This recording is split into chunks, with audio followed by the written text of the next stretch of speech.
Mac OS versus Ubuntu. So let's start with Mac OS. Mac OS is Apple's proprietary desktop operating system for Mac computers, built on Unix foundation. The latest major version is the Mac OS Tahoe version 26, released in 2025. It supports Apple's own silicon chips and some Intel's Macs, which also has an older support. So for the pros, it has an excellent hardware-software integration on Apple hardware.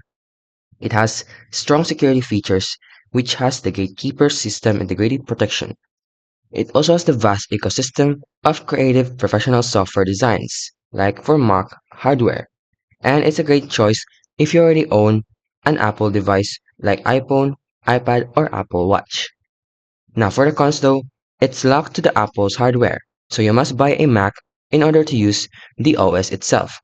It also is closed source, so it's less flexible and customizations as compared to Linux distributions.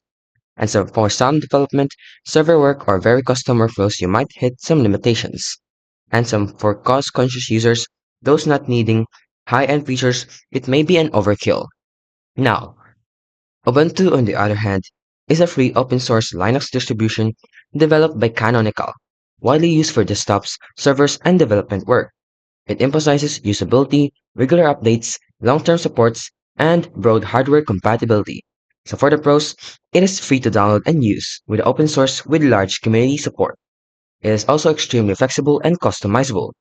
It also has excellent development servers and power users. But the cons is though, it requires more hands-on configuration for optimal results, and some popular commercial softwares may not have the native Linux version. So overall, if you prioritize ease of use, minimal fuss, and strong multimedia creative software support, then I recommend to you Apple's Mac OS. But if you prioritize flexibility, low cost running on diverse or older hardware, then Ubuntu is a better choice. If you like this video, don't forget to like, subscribe, and turn on the notification for more tutorial videos.